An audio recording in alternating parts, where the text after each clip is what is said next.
cap sur les priorités pour 2025 moom yor bi ci la daal di xëy ñëw li nga xamante ni daal moom la Sénégalais gën a soxla moom ci la ne nañ ci nag def suñu yitte ci atum 2025 moom le président de la République Bassirou Diomaye Faye yor bi des na ci résultat provisoire yi ñu doon wax léegi yu législative donc du 17 novembre passé mu ñëw ci 1 991 770 voix yi nga xamante ne mi ngi méngoog téeméer ak fanweeri député yi nga xam ne moom la Pastef daal di am soit 54,97% des suffrages exprimés. Donc le Pastef tout puissant doole jaay doole dëgg la Pastef def ci li nga xamante ni moom moo di élection yi bu ñu sukkandikoo ci ki nga xam ni moom moo di yor bi ci xëtu mu njëkk carte électorale bu la daal di fësal bu baax a baax en vert mën nañ ci gis très clairement li nga xamante ni moom mooy doole ji Pastef am ci biir réew mi moom mii di yor bi ñëwaat na ci bu baax a baax waaye en marron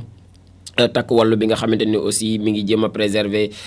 yenn ci ay titres fonciers ñëw ci en mauve ak jàmm ak njariñ bi nga xamante ni ñoom it ñu ngi un peu di grignoter di gagner du terrain waaye ànd nawle bi nga xamante ni en jaune tout en jaune mi ngi ñëw aussi ci li nga xamante ni moom moo di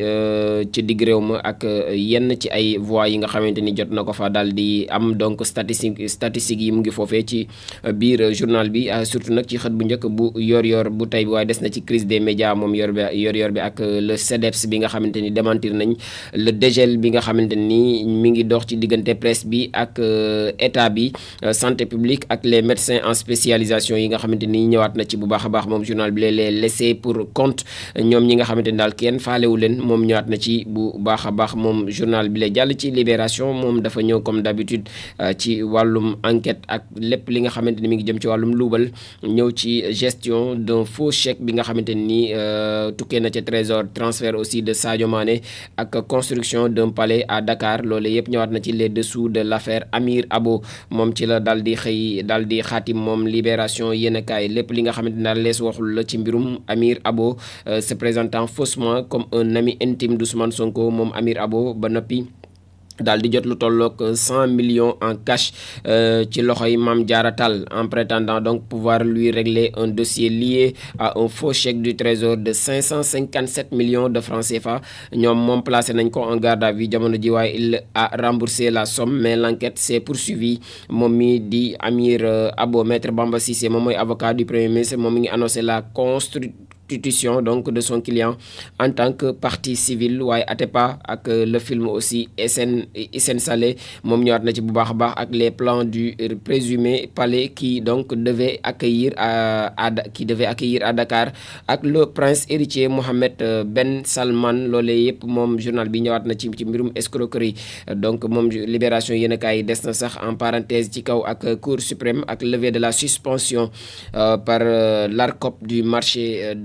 donc PAO ak la cour suprême bi nga xam ne rejeté na le référé en urgence de l'ASER moom ci la daal di xëy ñëw ca mbirum ONAS ak ASER ak le recours dans le fond étudié dans les prochaines donc semaines journal bi di donc libération ñëw na ci bu baax a baax direct news def na des na ci législative 2024 ak Tahirou Sarr moom mooy njiital les nationalistes la révélation moom nekk na ki nga xamante ni daal révélé wu na bu baax a baax moom Tahirou Sarr ci élection yi ñu génn Tahirou Sarr le peuple évocation donc de son nom la seule donc évocation de son nom bokk na ci li nga xam ne dafay renvoyer waat ci un personnage politique atypique qui a marqué donc la campagne électorale avec à la clé un député dans sa besace moom mi nga xamante ni moom mooy njiital les nationalistes moom am na benn député te moom mooy jàll ndax moom moo nekkoon ci kaw mu nekk nag un discours nouveau bi nga xamante ni daan na ko indiwaat ci langue politique yi tenu par la tête de liste des nationalistes moom mii di Tahirou Sarr bi nga xam dafay mettre pas des maanaam làqul dara ci li muy wax pour affirmer avec force li nga xamante ni moom mooy ay gëm-gëmam moom Tahirou Sarr il insiste beaucoup sur l'usurpation des pièces d'état civil muy mbiccoog mbaaloo gi nga xamante ni am na ci biir état civil bi moom da ciy insister bu baax a baax waaye des na ci l'expansion ak l'extension d'une communauté étrangère di gan ñi nga xamante ni ñu ngi dugg ci réew mi venant d'un pays riverain moom toqiwu ci benn yoon et à terme donc selon lui mu nekk un danger pour le Sénégal et les Sénégalais moom Tahirou Sarr. Une de ses donc propositions est de faire obligation donc par la loi de la détention de carte de séjour. bokk na ci li muy défendre mooy gan ñi nga xamante ni ñu ngi jugee yeneen réew di ñëw ci biir réew mi ñu am ay carte de séjour ci biir réew mi. certains donc ñu ngi koy considérer sax comme un xénophobe, maanaam koo xamante ni daal dafay xoqatal ay gan ci biir réew mi, tandis que d'autres le font habiter dans le royaume des patriotes. ñeneen ñi aussi jàpp ni moom daa nekk patriote rek di défendre intérêt sénégalais yi, moo tax muy waxee nu ni mel. Des milliers donc de sénégalais daan nañ koy choisir comme le représentant fële ca assemblée nationale. Adepte aussi des réseaux sociaux, moom daan nay classé durant la campagne parmi les candidats avec des milliers de vues le plus populaire donc sur la toile après Ousmane Sonko. moom bokk na ci ñi gën a jox bopp ak di ko suivre ci réseaux sociaux yi moom Tahirou Sarr. Parti donc pour conquérir les cœurs dans les années à venir. donc à suivre le dossier ak ki nga xamante ni moom mooy le talent ak la candidature de Tahirou Sarr fële ca assemblée nationale. lii quotidien moom ñëw na ci résultat provisoire yi élection législative yooyu la incongruité de mode de scrutin ci la daal di xëy ñëwaat li nga xamante ni moom mooy am ak la tukkee ci li nga xamante ni moom mooy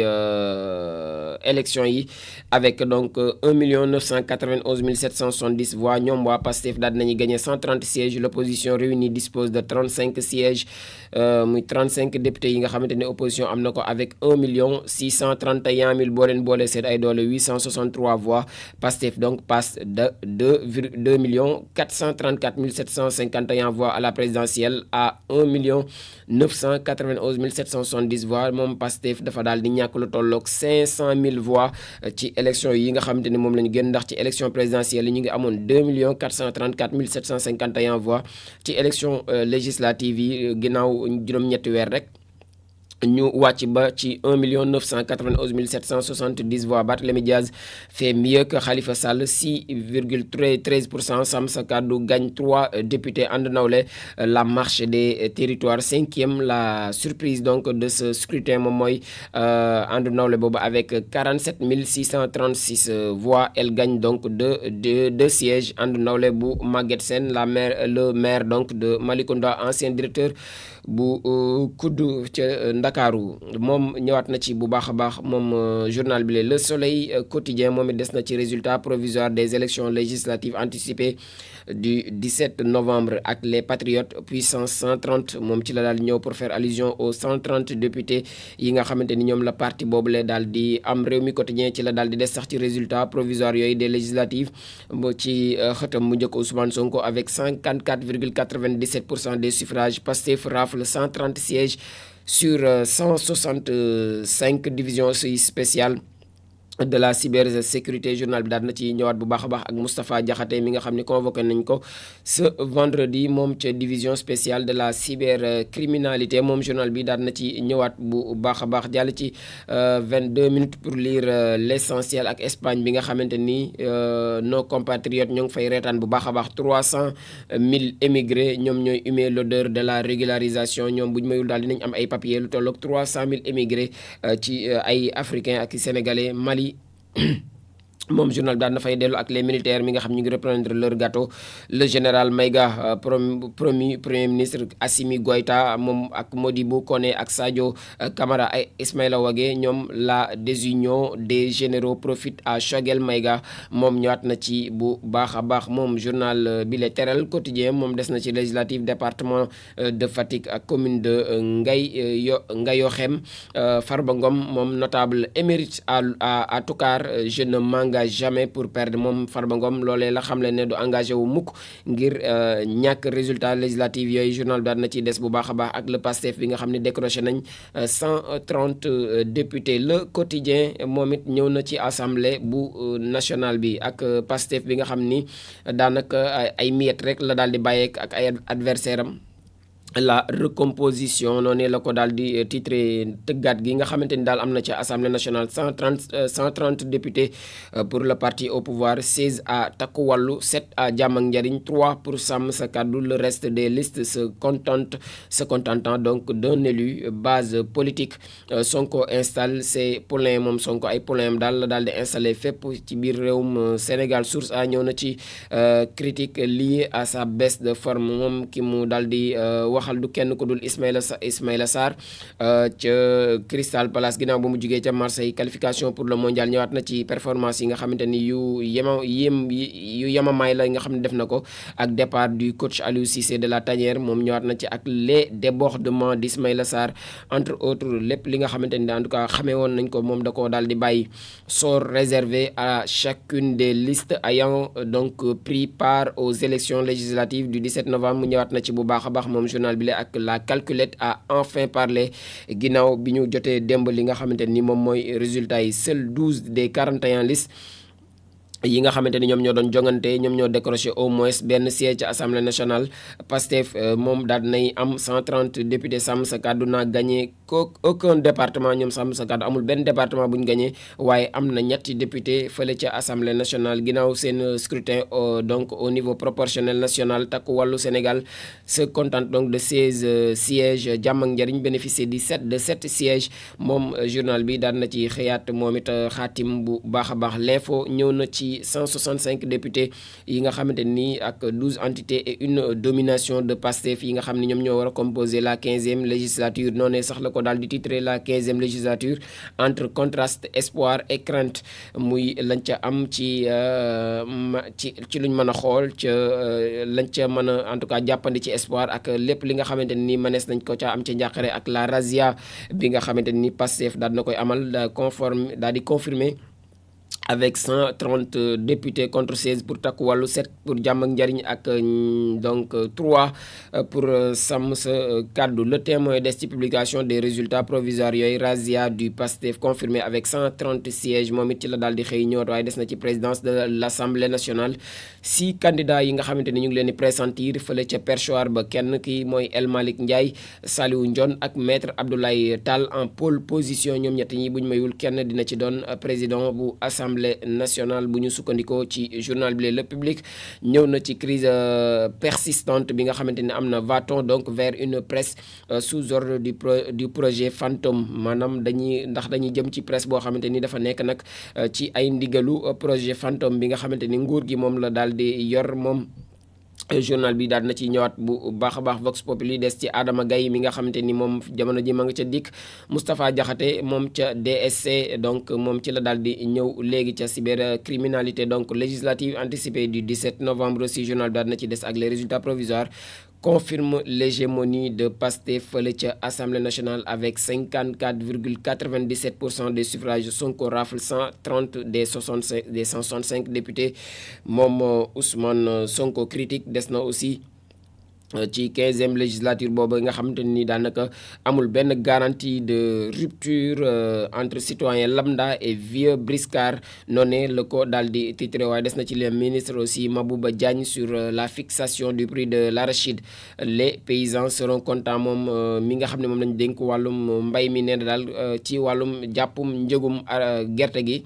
baykat yi dinañ ci kontaan bu baax a baax. loolee la daal di xam la Les Échos yéen kay ñëw ci escroquerie ak abus de confiance présumé Air Sénégal mi nga xam ne traîné nañ ko en justice fële ca Guinée. à l'origine li nga xam ne moom moo waral mbir yooyu une affaire de vol annulé ak billet à rembourser muy vol boo xam ne dañ koo daal di annulé foofee ca Guinée te billet yee dañ ko war a daal di rembourser un ressortissant guinéen donc mi ngi réclamé lu tolloog 500 millions de francs CFA. Air Sénégal demande à son tour 500 millions de francs CFA guinéens pour la médiatisation donc de l'affaire. ñëwaat na ci bu baax a baax moom journal bi les 130 députés pour le pouvoir, 35 pour l'opposition, une assemblée de forte tête moom ci la daal di ñëwaat. en tout cas moom mi di journal bi Walf Quotidien des na ci législative ak présidentielle 2024 tous en baisse daanaka lépp a wàcc. le taux de participation chute à 49%. Pastef perd près de 500 000 voix ak dégringolade bi nga xamante ni Macky Sall ak Amadou Ba daan nañ koy am daanaka ñëpp dañoo daanu ci élection yi muy ña nga xam ne ñoom ñoo war a participer ca émission yi ca élection yi waaye Pastef bi nga xamante ni ñàkk na 500 000 voix ak wàccuk Macky Sall ak bu Amadou Ba moom Walf Quotidien ñëwaat na ci bu baax a baax waaye des na ci judo ak immersion bi nga xamante ne am na ko ca académie fédérale. comment les 29 pensionnaires passent leur journée moom ñëwaat na ci bu baax a baax ci sportif yooyu naka la ñuy nekkee. Enquête Quotidien des ci rupture rupture avec l'Union européenne ak doléance yi nga xamante ni acteurs yi am nañ ko. La pêche à un tournant donc napp gi daal buñ mayul dina jël weneen yoon ginnaaw bi nga xamante ni Union européenne ñoom dakkal nañ contrat bi lié woon ak ñoom ci réewum Sénégal li ko dalee le 17 novembre bi ñu génn le gouvernement affirmé nañ son engagement pour une pêche durable waaye pêcheurs yi de Saint-Louis ñu ngi dénoncer l'impact du gaz et du pétrole sur leur activité ñëwaat ci l'UNAPAS bi nga xamante ni ñoom li ñuy sàkk moom mooy l'audit des financements du secteur et des accords yi nga xamante ni daal nañ ko doon tënk ak étranger yi ñoom ñëwaat nañ ci bu baax a baax l'observateur des ci carburant bi nga xamante ni bu ñu mayul dina yokk moom ça sent la hausse la ko daal di titré ñoom l'observateur ci benn atelier de présentation niki démb ca Dakar de la phase 2 de l'étude donc sur la structure des prix de l'hydrocarbure raffiné. Les pétroliers ñoom dañoo exprimer aux autorités étatiques leur préoccupation bi nga xamante ni dafa jëm ci wàllum les nouvelles redevances instaurées par la commission de régulation donc du secteur de l'énergie muy CRSE ci noonee nag ñu ngi plaider pour le maintien donc des taxes actuelles ñu daal di maintenir en tout cas taxes yi nga xamante ni moom moo fi nekk voire une révision donc à la baisse ci noonee nag la ñu mettre en avant les accents investissements réalisés au port de Bargny ci tontu gi nag ñoom le ministre li mu leen daal di tontu moom mooy daan ne promettre d'intégrer ces nouvelles redevances dans la structure des prix. ba noppi di préciser que mesures yi nga xamante ni moom lañ jël dinañ ko daal di confirmer si elle est adoptée lors de la réunion finale prévue sous peu donc elle pourrait donc inévitablement entraîner mën naa loolu jur ak yokk ci wàllum carburant ak des produits dérivés lu mel ni ki pétrole ak la ca daal di aju moom l'observateur ñëwaat na ci bu baax a baax trafic de drogue fële ca Ndakaaru crack ecstasy hashish donc ak li nga xamante ni moom mooy la police daal nañ frappé fort au cœur des réseaux càq-càq yi daal ñoom ñooy daal di livrer lu ni mel bu ñu sukkandikoo ci journal bi les rapports aussi ak la face hideuse des écoles de formation en santé ak l'audit du MESRI du ministère donc bi nga xamante ne moom moo jëm wàll ci wàllum santé qui remet en cause la crédibilité des enseignements ñoom delloo nañ seen xel daal tey na ci wàllum njàngale ba ci école yi ñuy tàggatee surtout ci wàllum formation ci wàllum faj Mamadou Ibra Kane di président bu CDEPS ci biir l'observateur il y a une intention cachée donc d'étouffer les entreprises de presse ne daal am na lu ñu nëbbu ci lu ñuy def nii di xoj bu baax a baax ñi nga xamante ñoom ñooy entreprise de presse yi le mandat ñëw na ci résultat provisoire moom it des législatives mu ni nag la victoire de Pastef confirmée par la commission de recensement ñoom ñoo validé li nga xamante ni moom mooy victoire bu Pastef waaye cour pénale internationale ci biir le mandat ba léegi ñu ngi daal di émettre ab mandat d'arrêt contre Netanyahu Gallant ak Deif bu ñu sukkandikoo ba léegi ci journal bi l'exclusive moom it en exclusivité la ñëweek ñun ci résultat législative la cour donne son verdict ñoom cour bi joxe nañ seen verdict par rapport au résultat donc le score sans appel de Pastef ñëwaat nañ ci bu baax a baax ak la gourmandise du parti au pouvoir bi nga xamante ni mi ngi laisser des miettes à l'opposition ñoom ginnaaw 130 députés yi nga xamante ni daal nañ koy am régularisation aussi massive fële ca biir Espagne 300 000 immigrés par an bénéficieront de nouvelles réformes de la loi sur l'immigration bu ñu sukkandikoo ba léegi ci le mandat quotidien antenne quotidien moom it des na ci législative yooyu la ak résultat provisoire législative donc Pastef rafle na 130 sièges ci biir assemblée nationale googule moom journal bi di antenne quotidien ci la daal di xëy moom it daal di xaatim l'évidence ñëwit ci 130 députés sur les 165 yu Pastef yi ñoom il se taille donc la part du lion et laisse le menu fretin au loser ñoom waa Pastef ci la moom it daal di xëy xaatim bu baax a baax moom journal bi L'As quotidien des ci immigration clandestine ak préservation des ressources halieutiques moom it ñëwaat na ci bu baax a baax ak la CAPS bi nga xam ne ñu ngi prendre les choses en main buñ moyul daal dinañ jël mbir yi ci seen ay yoxo téye ko résultat aussi provisoire des législatives ak le score honorable de Nafoore ñëwaat na ci bu baax a baax moom L'As quotidien jàll ci journal bi di Rewmi quotidien donc people moom dafa daal di ñëw bind ci ami cardinal Ndiaye ci la day moom it daal di xëy xaatim moom ci wàllum people lay yëngu moom journal googu lay dañ koy jeexale ak tàggat yaram door ko ak sport le peuple moom mu ñëw ci MMA ak ginnaaw rëg-rëg mu ni nag un géant sénégalais décroche son premier combat ginnaaw rëg-rëg daal am na beneen champion boo xamante ni mu ngi bàyyeekoo fii ci Sénégal bu am combat bu njëkk ca MMA moom ci la daal di xëy daal di xaatim bu baax a baax. Je crois que c'est Tapha Tine mais journal bi fësalul tour bi CAN 2025 ak les 6 plus gros absents de la compétition ñëwaat na ci bu baax a baax ñi nga xamante ni miinoon nañ seen ay mayo ci CAN bi waaye jamono ji ci CAN 2025 bu Maroc ñoom duñ fa teew. Angleterre ak Cheikh Kouyaté ak Leeds moom daal nay dakk contrat ba jeex na tàkk. Cheikh Kouyaté fële ca Leeds United ca Angleterre point donc Actu Sport moom it ñëw na ci le Jaraaf bi nga xamante ni ñu ngi maté Oslo FA donc ñoom il prend donc ñoom Jaraaf la première place et prépare donc au mieux la Coupe CAF ñoom ginnaaw bi ñu qualifié fële ca Coupe CAF ñu jamono ji ñoom ñoo nekk ci boppu championnat bi waa Jaraaf bu Dakaru qualification CAN 2025 ak Guinée gi nga xamante ni dañ ko éliminé par la Tanzanie ñoom dañoo déposé ab recours ñoom waa Guinée ginnaaw seen défaite googu la Tribune Sport moom it ñëw na ci 5e journée ak avancé yi nga xamante ne am na ca Jaraaf leader provisoire en attendant la Coupe CAF ñoom Jaraaf jamono ji balaa ñuy dem jàmmaarloo ji Coupe CAF ñoom ñoo nekk ci bopp championnat bi. Coach Djibi moom mooy gérant du Jifa Fitness mu ni nag le fitness peut lutter contre le stress et donc participe à notre épanouissement. ñëw na daal ci njariñu fitness waaye Wiw Sport moom it xëyee na ci duel indécis bi nga xamante ni mi ngi dox ci diggante Siteu ak Modou Lo combat royal bi nga xam ni dina am niki dimanche bi moom Wiw Sport record lañ koy jeexalee mu ñëw it ci tàggat yaram moom record ñëwaat ci CAN féminine 2025 ak tirage des poules les lions édifiés ce vendredi ñoom dinañ ci am lu leer tey bu 19h jotee ginnaaw CAN bi nga xamante ni moom la jigéen ñi di jongante ñoom gayndey Sénégal yu jigéen ñi daal dinañ ci am lu leer tey ci 19h. Saudi Pro League ak Al Nasr ñëwaat na ci bu baax a baax Al Khadisia tey bu 17h jotee lay doon. Sadio Mané veut son 4e but moom Sadio mi ngi daw di topp ci ñeenteelu bitam ci saison bi ca club boobee di Al Nasr. lii mbokk yi moo gënoon fës ci yéenekaay yi tey di donc vendredi 22 novembre 2024 di leen jaajëfal.